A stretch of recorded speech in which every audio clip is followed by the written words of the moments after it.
आज हम बहुभुज का जो पहला सदस्य है उसके बारे में हम जानेंगे, त्रिभुज। और त्रिभुज के बारे में जब हम जान जाते हैं तो फिर आगे चतुर्भुज है, पंचभुज है, सब उसी पर आधारित है। हम लोग समांतर रेखा, त्रिअक्षेदी रेखा, मतलब कि parallel lines and transversal lines, उससे संबंधित जो कोण हुए, कुछ समस्या भी सबकी चर्चा हम लोग कर चुके। चलिए आज हम लोग बहुभुज स्टार्ट करते हैं और उसमें त्रिभुज हमारा पहला नंबर पर आता है। पहला सदस्य त्रिभुज होता है। पहला सदस्य है जो कि घिरा हुआ क्षेत्र बनाता है सरल रेखाओं से, और ये त्रिभुज होता है। तो कोण के आधार पर त्रिभुज के प्रकार, पहला हम देख रहे हैं कि यह एक त्रिभुज है जिसके कि सभी कोण 90 डिग्री से छोटे हैं, तो इसको कहेंगे हम लोग न्यून कोण त्रिभुज।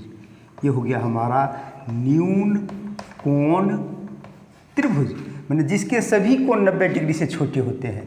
जिसके, संक्षेप में लिखते जा रहे हैं, समझाना है सिर्फ, जिसके सभी कोण 90 डिग्री से छोटे हो, समकोण त्रिभुज हो गया। ये न्यून कोण त्रिभुज हो गया। न्यून कोण त्रिभुज कहलाते हैं। क्लियर है। दूसरा हमारा हो गया बी नंबर में, हम लोग ये ए हो गया था, ये बी हम लोग लिखते हैं। बी में एक कोण को समकोण बना देते हैं। क्लियर है। यहाँ गौर करने वाली बात है, अगर ये ए बी सी है, कोण बी हमारा समकोण है, समकोण को इस तरह से दर्शाते हैं, तो रेस्ट कोण जो है त्रिभुज का, तीनों कोण मिलकर के 180 डिग्री होता है। ये अकेले अगर 90 हो गया तो रेस्ट दो कोणों मिल करके 90 होगा, दो कोण मिल करके 90 होगा। इसका मतलब हुआ कि शेष दो कोण हमेशा 90 से छोटा होगा।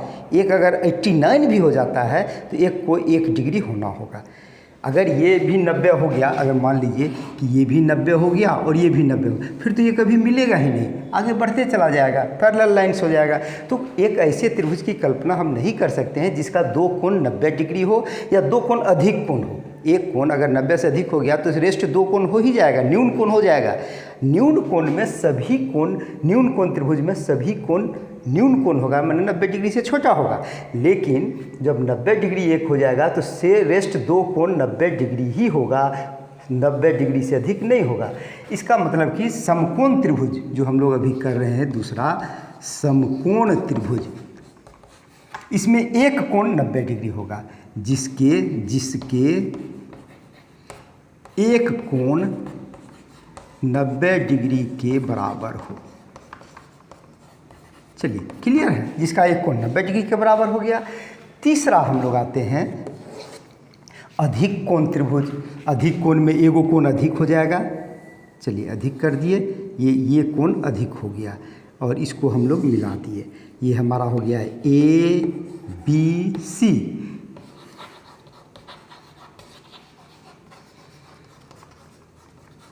ये कोण के लिहाज से, कोण के आधार पर, on the basis of angle, हम लोग तीन प्रकार का त्रिभुज देख रहे हैं।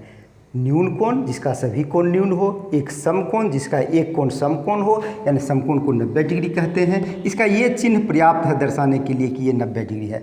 और एक त्रिभुज आ गया हमारा अधिक कोण, जिसका एक कोण अधिक हो, जिसका एक कोण 90 डिग्री से बड़ा हो। बस हो गया। एक कोण 90 डिग्री से बड़ा होगा, दूगो कोण तो हो नहीं सकता है 90 डिग्री से बड़ा, इसमें दूगो कोण तो 90 डिग्री हो नहीं सकता है। तो हम ये सिर्फ कह दें कि एक कोण 90 डिग्री है तो हमारा ये समकोण हो गया। एक कोण 90 डिग्री से अधिक है तो ये अधिक कोण त्रिभुज हो गया। तो इस तरह से कोण के हिसाब से, कोण के आधार पर, on the basis of angle we have 3 kinds of triangle. हम लोग 3 प्रकार के त्रिभुज हमारे पास हैं। अब हम लोग आते हैं भुजा के आधार पर। ये हमारा हो गया, इसको आप समझ गए हैं, स्क्रीनशॉट ले लेंगे तो आपके दिमाग में भी बैठ जाएगा। एक बार रिवीजन कर लेंगे, ज़रूर बैठ जाएगा, छोटी सी बात है। अब हम आते हैं भुजाओं के हिसाब से। भुजा के हिसाब से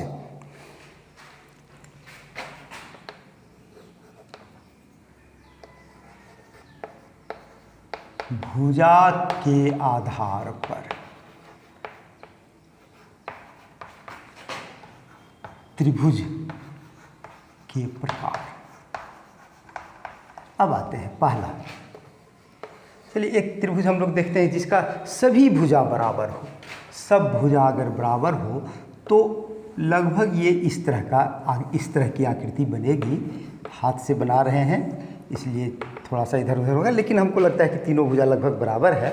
तो इसको कहते हैं हम लोग समबाहु।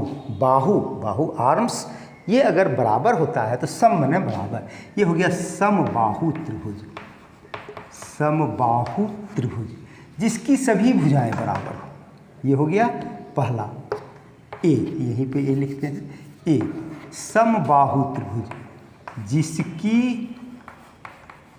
सभी भुजाएं बराबर हों। इसमें क्या होता है कि जब सब भुजा बराबर होता है तो त्रिभुज का एक गुण होता है, याद रख लीजिए, बाद में फिर इसकी चर्चा और हम बृहद रूप से भी करेंगे कि सब कोण भी बराबर हो जाता है। तो सब कोण अगर बराबर हो जाएगा तो 180 डिग्री को 3 भाग में बांटना है, क्योंकि त्रिभुज के तीनों कोण मिलकर के 180 डिग्री होते हैं और एक त्रिभुज में सभी कोण बराबर है तो 60-60 हिस्सा पड़ेगा। तो इस तरह से समबाहु त्रिभुज के सभी कोण 60 डिग्री के बराबर होते हैं। तो एक लाइन और भी लिख देते हैं,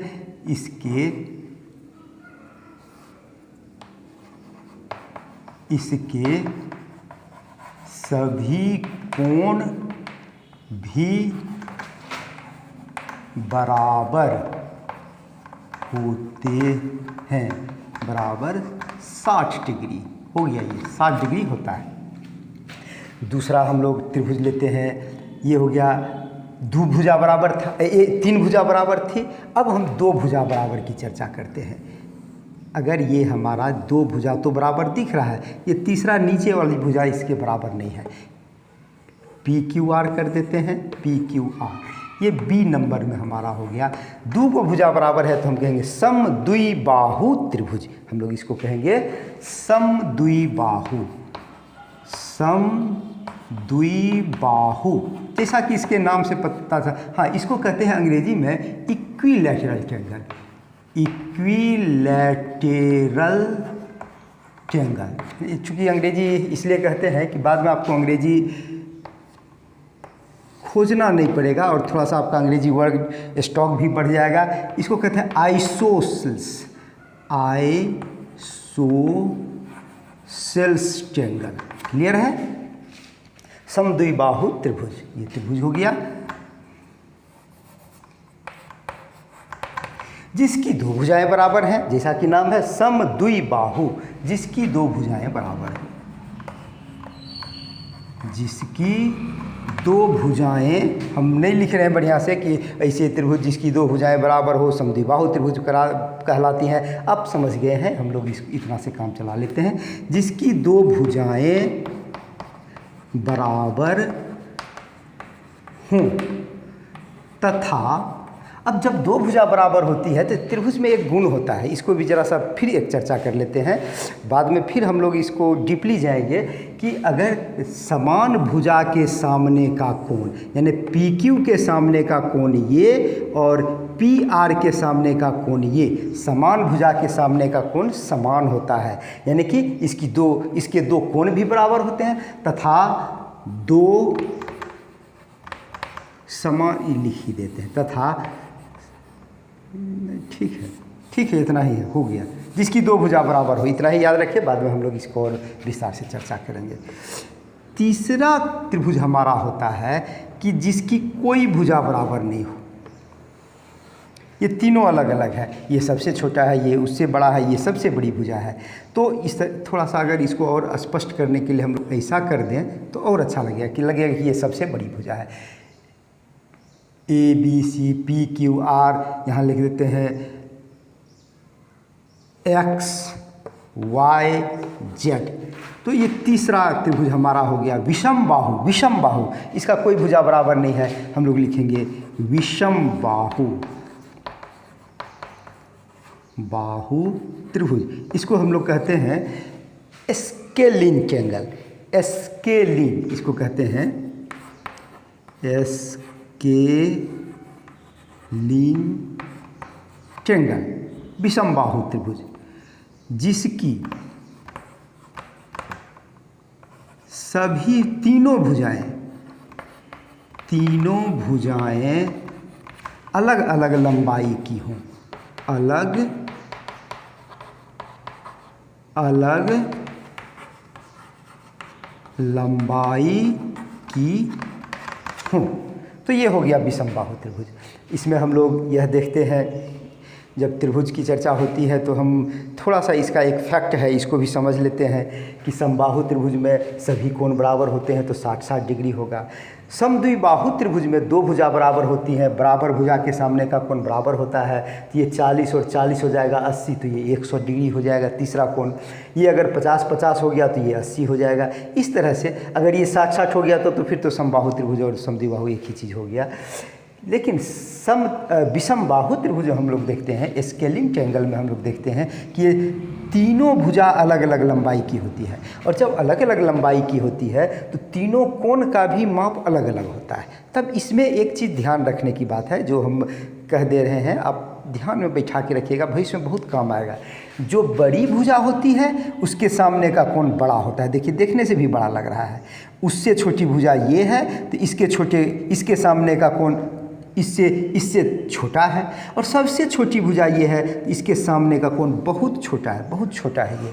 तो इसमें बड़ी भुजा के सामने का कोण बड़ा और छोटी भुजा के सामने का कोण छोटा होता है। इसको हम लोग यहाँ पर लिख देते हैं, इसको स्टार करके लिख देते हैं। त्रिभुज में बड़ी भुजा के सामने का कोण बड़ा और छोटी भुजा के सामने का कोण छोटा होता है। इसको याद रख लेना है, ये ध्यान में हमेशा रखना है। और इसी आधार पर चूंकि इसमें तीनों भुजा बराबर थी तो तीनों के सामने का कोण बराबर हो जाएगा, तो 60-60 हो गया। इसमें दो भुजा बराबर थी तो दो भुजा के सामने का कोण बराबर होगा, पी आर के सामने का कोण क्यू और पी क्यू के सामने का कोण आर, ये दोनों बराबर होगा। बाकी ये जो बच जाएगा सो उस मेजरमेंट में आ जाएगा। और इसमें कोई भुजा बराबर नहीं है तो इसमें कोई कोण भी बराबर नहीं है, और बड़ी भुजा के सामने का कोण बड़ा, छोटी भुजा के सामने का कोण छोटा होता है। तो इस तरह से हम लोग देखते हैं। हम लोग यहाँ पर आगे इस चीज़ को देखते हैं कि त्रिभुज में और क्या क्या चीज़ हो सकता है। तो हम लोग त्रिभुज का प्रकार देख लिए, आधार भुजा के आधार पर और कोण के आधार पर। अब हम लोग आगे बढ़ते हैं, कुछ त्रिभुज का और गुण देख लेते हैं। एक त्रिभुज और होता है जिसको कि हम लोग समकोण समद्विबाहु त्रिभुज कहते हैं। चलिए ये भी हम लोग चर्चा कर लें। समकोण भी है और समद्विबाहु भी त्रिभुज है। डी नंबर समकोण समद्विबाहु त्रिभुज। तो इसमें हम लोग क्या करते हैं कि ये समकोण तो एक होगा ही, लेकिन ये दो भुजा हमेशा बराबर हो जाएगी, ये और ये बराबर हो जाएंगी। ए बी सी ये हो गया हमारा राइट एंगल, यानी कि कोण बी बराबर हो गया 90 डिग्री, और ए बी बराबर B C and A B बराबर बी सी। ए सी बराबर नहीं होगा क्योंकि 90 डिग्री के सामने का कोण 90 डिग्री इस त्रिभुज में सबसे बड़ा कोण है, तो इसके सामने की भुजा ए सी सबसे बड़ी भुजा होगी। बड़े कोण के सामने की भुजा बड़ी, बड़े भुजा के सामने का कोण बड़ा। तो ये जो है ये दोनों बराबर है, इसलिए ये कोण और ये कोण भी बराबर हो जाएगा। जब ये 90 डिग्री हो गया तो ये रेस्ट वाला तो 90 मिल के बाँटेगा, दोनों मिल करके 90 होगा तो 45 बच जाएगा। चूँकि भुजा बराबर है तो कोण भी बराबर हो जाएगा। तो कोण ए बराबर 45 डिग्री और कोण सी बराबर 45 डिग्री। कोण को हम लोग ऐसे भी वर्टेक्स, इस शीर्ष को नाम करके भी हम कोण का नामकरण कर देते हैं। अदरवाइज हम लोग ए C B, C A B या ए बी सी ऐसे करके हम लोग चर्चा करते, कोई बात नहीं। तो अब हम इस चीज़ से भी परिचित हो गए कि एक त्रिभुज हमारा होता है समकोण समद्विबाहु त्रिभुज, और जिसमें एक कोण समकोण है और दो भुजा बराबर है। तो कोण बी समकोण हो गया, मैंने 90 डिग्री हो गया, दो भुजा ए बी और बी सी बराबर हो गई। तो जब बराबर भुजा के सामने का कोण बराबर होता है तो ए बी के सामने का कोण सी, ए बी के सामने का कोण सी और बी सी के सामने का कोण ए, ये भी बराबर होगा। एक अकेले 90 डिग्री हो गया, तो रेस्ट जो बच गया वो हमारा 45 हो ही जाएगा। चूँकि बराबर है तो 90 को ही बराबर भाग में बांटेगा, तो 90 ये दोनों मिलकर के 90, ये अकेले 90, तो 90 180 डिग्री। किसी त्रिभुज के तीनों कोण मिलकर के 180 डिग्री के बराबर होते हैं। हम लोग अब इसके बाद कुछ और चर्चा करेंगे। एक दिन में त्रिभुज को कंप्लीट करना दिक्कत है, समय का अभाव रहता है, लेकिन इतनी बात अगर आप सीख लेते हैं तो आगे की चर्चा आपको सहूलियत होगी उसमें, और आप सहजता से उसमें सीखेंगे।